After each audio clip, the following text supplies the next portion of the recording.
I caught my fiancé sending flirty messages to my sister, and now he's demanding I let her live with us after the wedding or he'll leave me at the altar without any explanation. When I saw Jake's 28M name pop up on my sister Emma's 26F phone with a string of heart emojis and a "Hey, gorgeous" in the message preview, my stomach sank. We were sitting in my apartment, going over plans for the wedding, when she'd left her phone on the counter to grab a drink. The message sat there on her screen, taunting me with every possibility that I didn't want to believe. My hands were shaking as I picked up her phone. I'd never snooped through Emma's messages before, but something about the way she'd been acting around Jake lately, a bit too eager to laugh at his jokes, her hand lingering a little too long on his shoulder, had been gnawing at me. Maybe it was just my mind playing tricks on me. Or maybe it was something more. With a deep breath, I opened the messages, hoping I'd find some simple explanation. But there it was, months of messages between them, long conversations, inside jokes, and worse, a series of flirty exchanges that left no room for interpretation. Jake, can't wait to see that beautiful face of yours again. The wedding can't come soon enough. Emma, you better save a dance for me. They were messages between two people who seemed closer than they should have been, with an ease and a tone that didn't belong in a conversation between my sister and my fiancé. I was still staring at her phone, paralyzed, when Emma came back into the room sipping her iced tea like nothing was wrong.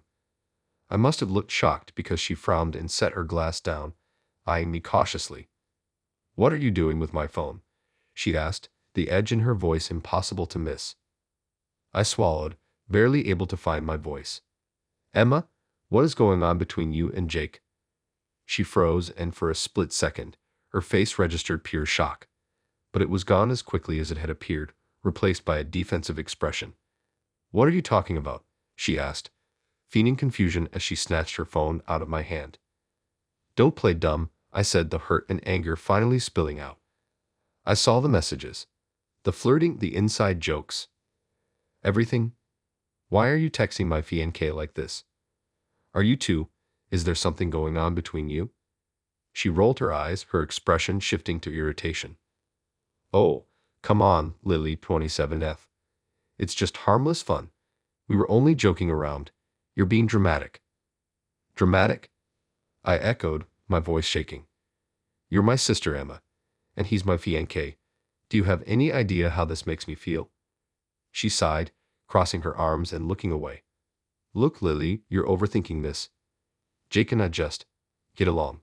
There's nothing going on, and you're being paranoid if you think there is." Before I could respond, my phone buzzed with a message from Jake himself. I took a deep breath and opened it, feeling a wave of anger rise as I read his words. "Hey babe, Emma just told me you're upset about our messages. It's just friendly banter. Nothing serious. Maybe it's better if she moves in with us after the wedding, so you can see for yourself that nothing's going on." I blinked, stunned.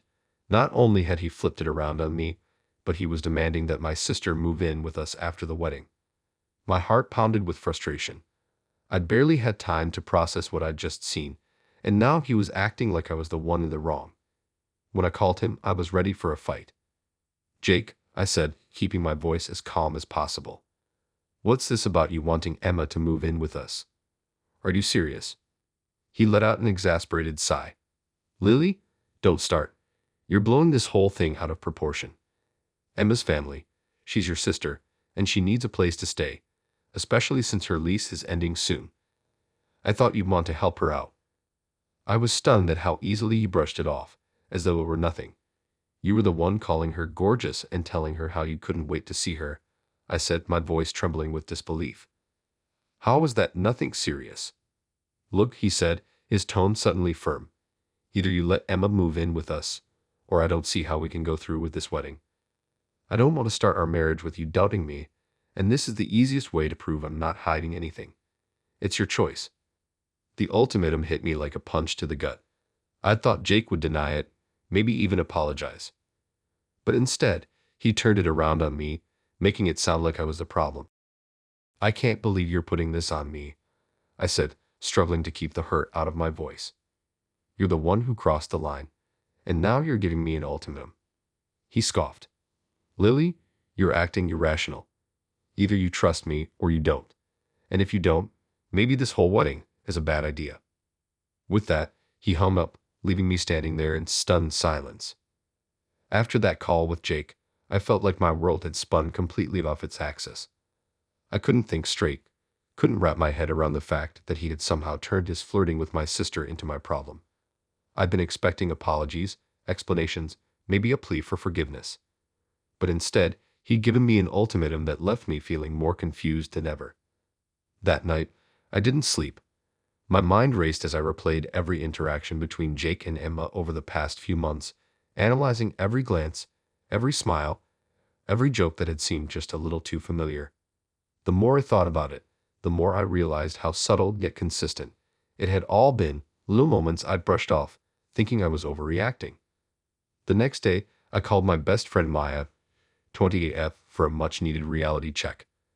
Maya had been my rock since college, someone I could always trust to tell me the truth. When I spilled everything, the messages, the ultimatum, and Jake's demand to have Emma live with us, her reaction was immediate. "Lily," she said, her voice hard with anger, "you know this isn't right. He's manipulating you, plain and simple. He's making it seem like you're the unreasonable one for being hurt, when he's the one who crossed the line. He's completely gaslighting you." I sighed, the weight of her words sinking in. I keep thinking that maybe I'm overreacting. Maybe it was innocent, and I'm just reading into it because I don't want to lose him. "No," she interrupted firmly. "Jake knows exactly what he's doing. If he had nothing to hide, he'd be reassuring you, not threatening to call off the wedding. And Emma, she's your sister, but she's letting this happen too. She's acting like it's all in your head instead of acknowledging how wrong this is." Hearing Maya's perspective made the situation clearer. She was right. Jake's reaction wasn't normal. It was defensive, calculated even. And Emma, well, she hadn't shown an ounce of remorse. It was like they'd both decided that I just had to accept things as they were. With Maya's encouragement, I resolved to confront Emma, to demand answers. I couldn't go through with this wedding until I knew exactly where I stood. So I called her, and we met up at a cafe later that afternoon. As soon as I sat down, I could tell she was annoyed, like my accusations had become an inconvenience. She didn't wait for me to start. "Lily, I hope you're not still upset about those messages," she began, rolling her eyes. "I already told you it was harmless. Jake and I were just joking." I took a deep breath, trying to keep my emotions in check. "Emma, this isn't just about the messages. It's about you, my sister, flirting with my fiancé and then brushing it off like I'm the one who's overreacting." She sighed dramatically, stirring her coffee. "You're always so sensitive, Lily. This is exactly why Jake thought it would be best if I moved in with you too after the wedding. So you can see for yourself that there's nothing going on and finally get over it." Her words stung, and I could feel anger bubbling up. "Do you even hear yourself? You're blaming me for feeling uncomfortable when you and Jake crossed a line. And now you're demanding I let you move in with us, or he'll call off the wedding. Do you really think that's fair?" Emma set her cup down, looking at me with a mixture of exasperation and pity. "Lily, you're making this a bigger deal than it needs to be. Jake cares about you, and so do I. But if you're going to start a marriage on the basis of mistrust, maybe it's best if you reconsider."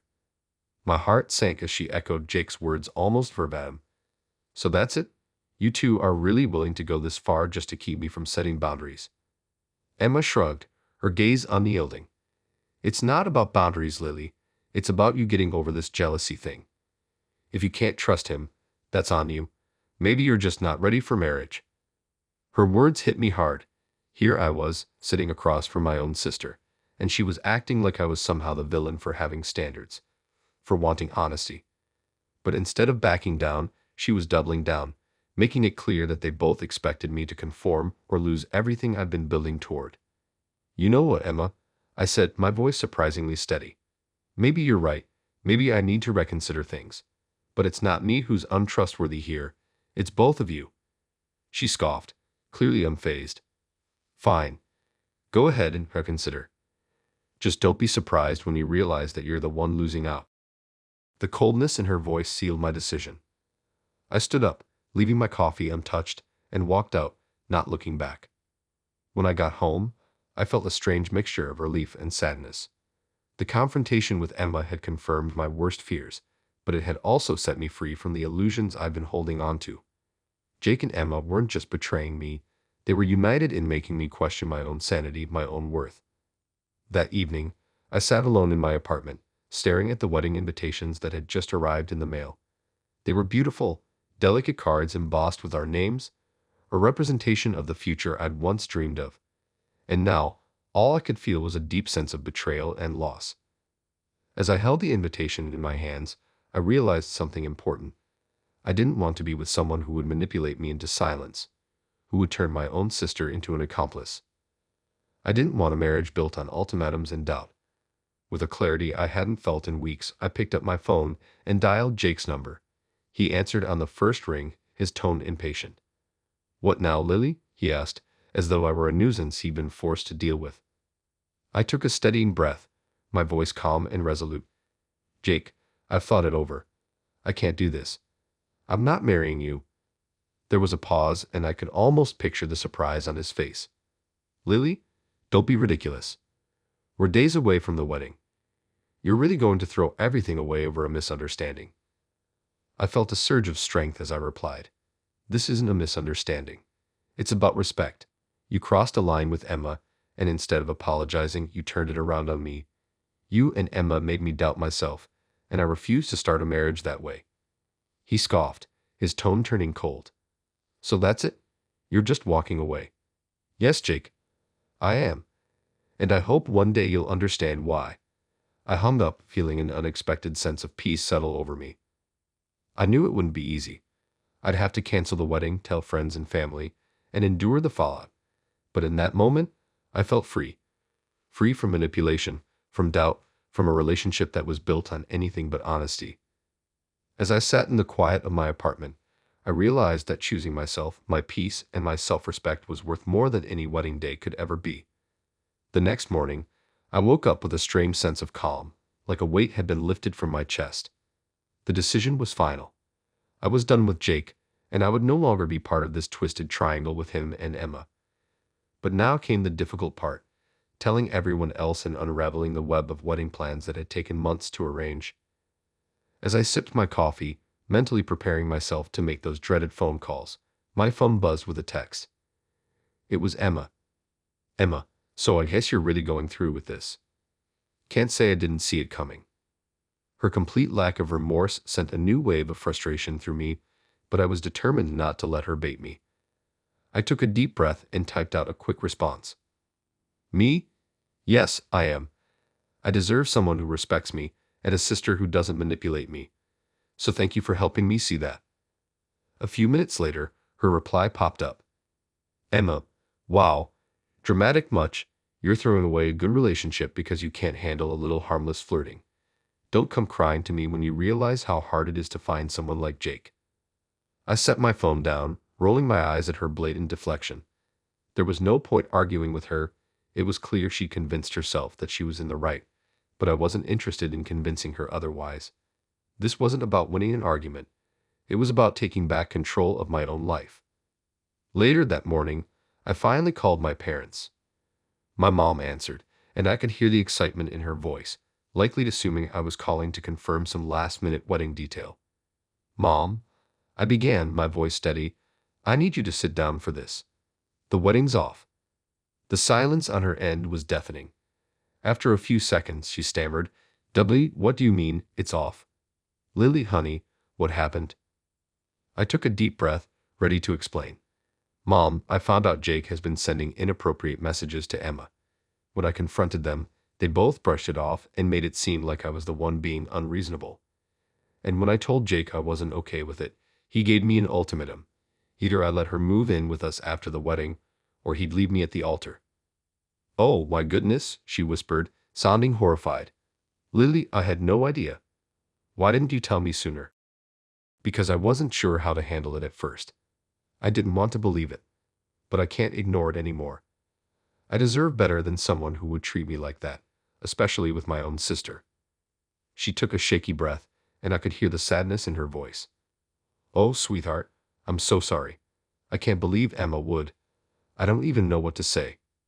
My dad joined the conversation, his voice calm but serious. You did the right thing, Lily. It takes courage to walk away, especially this close to the wedding. We're proud of you." Hearing my parents' support filled me with a sense of relief. I had been dreading telling them, fearing disappointment or disbelief, but their compassion made it easier to handle. The next few days were a whirlwind of logistics, canceling vendors, returning gifts, informing guests. Each task felt like another piece of closure, another step toward reclaiming my life. Friends reached out, some shocked, others expressing solidarity and support. As the dust began to settle, I could finally feel the beginnings of peace. But then, 3 days later, I received an email from Jake.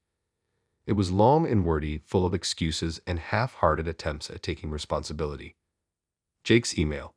"Lily, I'm sorry things ended this way. I know I made mistakes, but you were always so sensitive and quick to judge. I never meant to hurt you. Emma and I just have a connection, and I thought you'd understand that family relationships can have their own dynamic. I still care about you, and I hope one day we can get past this." I stared at the message, incredulous. Even now, he was still trying to shift the blame, twisting his betrayal into some vague connection that he felt I should simply accept. His words solidified every reason I'd walked away, confirming that there was nothing to salvage. Without giving it another thought, I deleted the email. That night, Maya came over with takeout and a bottle of wine. We set up a little non-wedding celebration in my living room, and for the first time, I allowed myself to truly laugh about the absurdity of the whole situation. Maya had been my confidant through the entire ordeal, and her support had been unwavering. As we ate, she leaned over, giving me a serious look. "You know, Lily, I'm proud of you. Walking away from someone you thought you'd spend your life with isn't easy. But you chose yourself, and that takes strength." Her words resonated, filling me with a sense of empowerment I hadn't felt in a long time. I realized that I had been so focused on finding a sense of normalcy, on doing what everyone else expected, that I'd lost sight of my own boundaries. Jake's ultimatum had been the wake-up call I needed, and walking away had been the first step toward reclaiming my voice. In the following weeks, I poured my energy into things that made me happy. I signed up for a painting class I'd been eyeing, started hiking with Maya on the weekends, and even adopted a rescue dog named Max. Life wasn't perfect, but it was my own. The space that had once been filled with stress and doubt was now filled with the quiet contentment of rediscovering who I was outside of my relationship with Jake. Then, one afternoon, as I was walking Max through the park, I spotted Emma sitting on a bench, looking lost in thought. I hadn't seen her since our confrontation, and for a moment, I considered walking the other way, but something compelled me to approach her. She looked up as I approached, her expression unreadable. "Lily," she said softly, her voice lacking the defensive edge I was used to. "Emma," I replied, giving her a small nod. "I wasn't expecting to see you here." She looked down, fidgeting with the edge of her sweater. I wanted to talk. I know things didn't end well, and I guess I just wanted to say, I'm sorry." Her words surprised me. For the first time, she seemed genuinely remorseful, without the arrogance or defensiveness that had marked our previous encounters. "I messed up," she continued, her voice barely above a whisper. "I don't know why I let things get so out of hand. Maybe I was jealous, or maybe I just liked the attention. But I know I hurt you, and I'm sorry for that." I took a deep breath, feeling a mixture of relief and lingering hurt. "Thank you for saying that, Emma. I won't pretend that everything can go back to how it was, but I appreciate you owning up to it." She nodded, a hint of sadness in her eyes. "I understand. And for what it's worth, I hope you're happy. I really do." With that, I walked away, feeling a sense of closure that had been missing since the day I'd confronted them. I didn't know if we'd ever fully repair our relationship, but I felt a newfound peace in letting go of the anger. In the months that followed, I continued building a life that was entirely my own. I made new friends, pursued old passions, and embraced the freedom of making decisions without anyone else's expectations looming over me. And as time went on, I felt grateful, not for the pain or the betrayal, but for the strength I found in choosing myself. The life I'd once envisioned was gone, but the one I was creating was something even better, a life built on respect, integrity, and the unshakable knowledge that I was enough, just as I was. The months following my last conversation with Emma were quiet in the best way. With each passing week, I grew more comfortable in the life I was creating for myself. The wedding that once loomed as a source of anxiety and doubt became a distant memory, replaced by a newfound focus on self-discovery. I spent my time learning, growing, and surrounding myself with people who truly cared about me. One evening, I attended an art showcase at a local gallery. I had been taking painting classes for a few months, finding solace in the rhythm of creating, in mixing colors and textures that felt like an expression of my inner landscape. The gallery was packed with people chatting and admiring the work, and as I walked around, I felt the hum of energy from other people on their own journeys of self-expression and creativity. I no longer felt as though I was putting on a face or trying to fit into someone else's expectations. I was there for me. As I was admiring a piece, a vibrant, abstract painting that reminded me of the way I felt right after the breakup, I heard a voice behind me. "Beautiful, isn't it?" I turned to see a man around my age, dressed casually but with an air of warmth that made him instantly approachable. He introduced himself as Ethan, 29M, and we struck up an easy conversation about the art, each piece sparking another question or shared insight. As the evening went on, Ethan and I found ourselves lost in conversation, laughing over shared interests and different perspectives. He was refreshingly honest, curious about my thoughts, and genuinely invested in listening.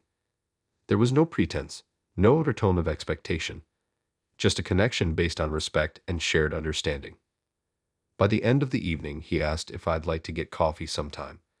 I felt a moment of hesitation, old fears bubbling up. But I knew that this was different. I was different. So with a small smile, I agreed. The next few weeks felt like a gentle unraveling of everything I had once feared about relationships. Ethan was kind, thoughtful, and patient, and he made it clear from the start that he respected my pace and my boundaries. He didn't push, didn't try to make himself the center of my world. Instead, he became a part of it, adding to the happiness I'd already found on my own. We spent time hiking with Max, attending art shows, and talking late into the night about everything from philosophy to family. Each moment with him felt like a choice, an addition to my life rather than something I had to compromise myself to keep. One evening, as we sat on a park bench watching the sunset, Ethan turned to me, his expression serious. "Lily, I want you to know that I'm in this for the long haul. But I also know that you need to feel safe, to feel that you're in control of your own happiness. I'm here for you, no matter what you decide." His words hit me in a way that felt grounding, affirming. It wasn't about control or manipulation. It was about partnership, about respect. I reached out, taking his hand. "Thank you, Ethan. I've spent so long trying to be who other people wanted me to be. It means everything to have someone who sees me for me, and who respects that." As we sat there, hand in hand, I realized that for the first time in a long time, I felt whole. I had found someone who complemented the person I had become rather than trying to change her. Ethan wasn't my savior. He was a partner, a companion on this journey of self-discovery I'd started on my own. My family, too, had softened over time. My parents had been cautious after the breakup with Jake, initially struggling to understand my decision. But seeing how much happier, how much more grounded I was, they eventually came around. They apologized for not being more supportive when everything first happened and expressed pride in the way I'd chosen myself, even when it meant facing difficult choices alone. One Sunday afternoon, as I was having coffee with my mom, she looked at me with a smile that was both proud and wistful. "Lily, I never told you this, but watching you choose yourself, watching you walk away from something that didn't serve you, that took strength I don't think I ever had at your age." Her words settled over me, warm and comforting. I had spent so long fearing the judgment of others, but now I could see that my journey had also affected them, inspiring them to rethink their own views on love, boundaries, and respect. Then, one evening, I received an unexpected message from Emma. It had been months since we'd last spoken, and while I felt a sense of closure from our last conversation, seeing her name on my screen brought back a swirl of emotions. Emma's message: "Hey, Lily. I don't know if you'll want to hear from me, but I wanted to reach out. I've been thinking a lot about what happened between us, and I just wanted to say that I'm truly sorry. I was selfish, and I hurt you. I know I don't deserve forgiveness, but I'm hoping you'll give me a chance to make things right."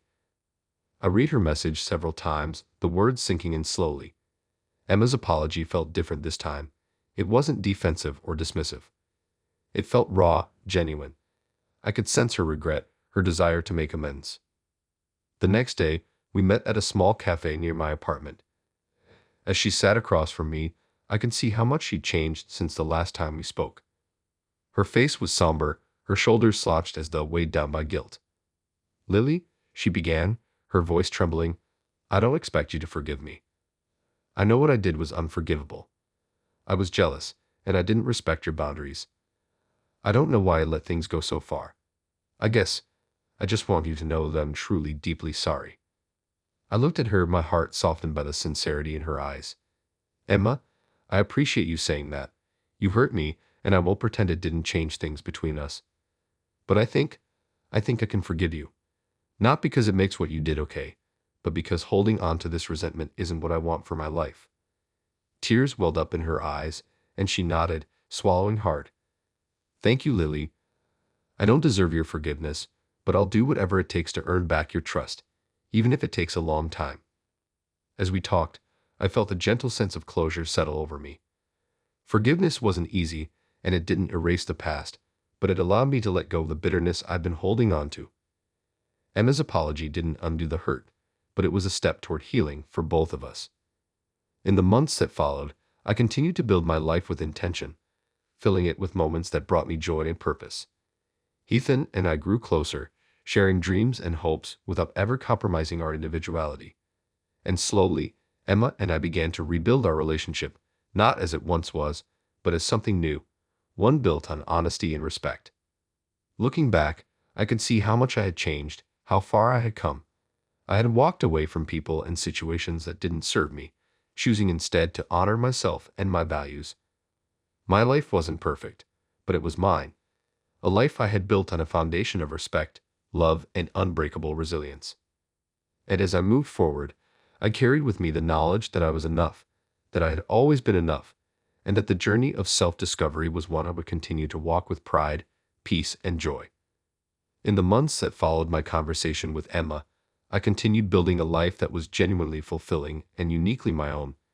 Ethan and I grew closer, but there was no rush, no expectations other than the joy of simply sharing each other's company. With him, I felt seen, respected, and free, something I hadn't known I'd been missing. Our relationship was grounded in mutual support, a quiet steadiness that allowed me to fully be myself. Emma's apology marked the beginning of a new phase in our relationship.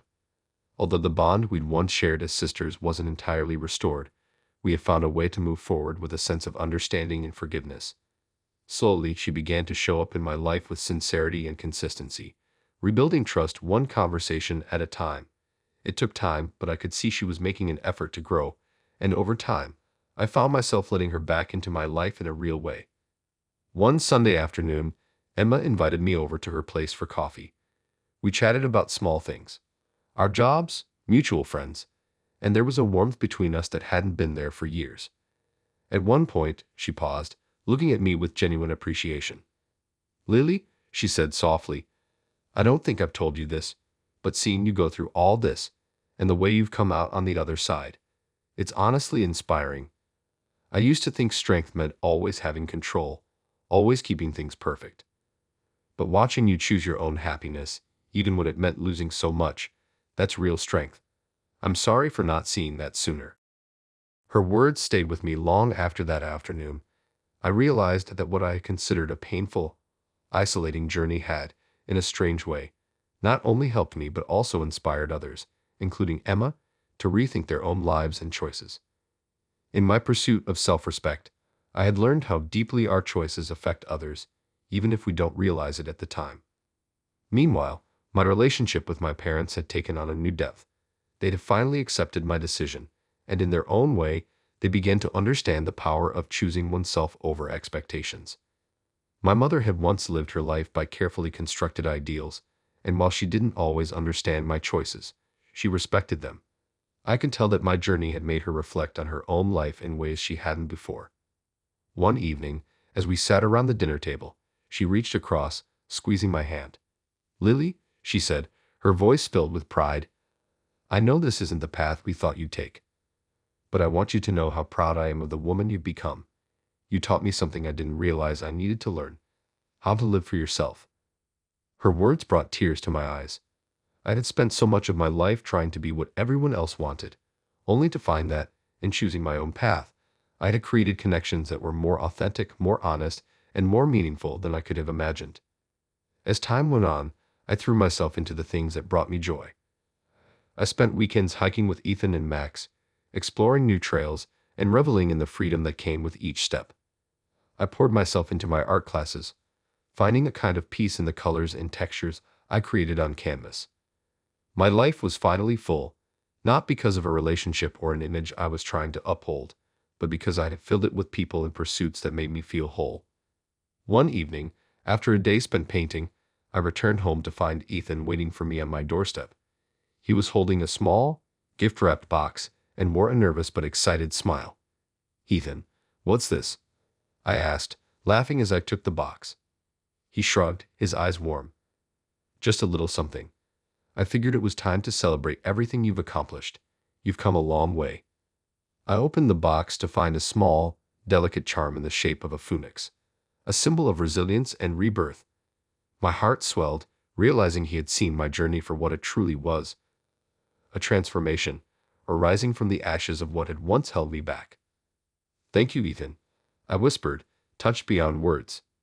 He took my hand, his expression gentle. "Lily, I know this journey hasn't been easy for you, and I don't want to rush anything, but I just want you to know that wherever life takes us, I'm here. No expectations. Just support, and all the love you deserve." In that moment, I felt a profound sense of peace, knowing I had found someone who was there for the person I had become, not the person anyone else wanted me to be. The life I was living now was something I had crafted out of hard choices, raw honesty, and unbreakable self-respect. I had learned to trust myself, to know my worth, and to never settle for anything less than the love and respect I deserved. The next morning, as the sun rose over the horizon, casting a warm glow through my window, I took a deep breath and looked around my apartment, filled with pieces of my journey.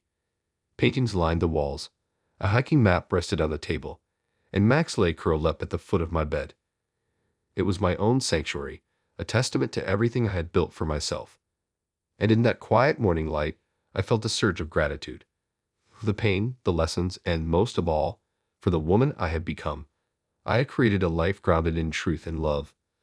First for myself, and now for those I had let in along the way. This was my life, crafted by my choices, guided by my values, and sustained by a love I had found within myself. And as I stood there, feeling the fullness of it all, I knew that no matter what the future held, I was ready to embrace it, wholeheartedly, with open arms and an unbreakable spirit.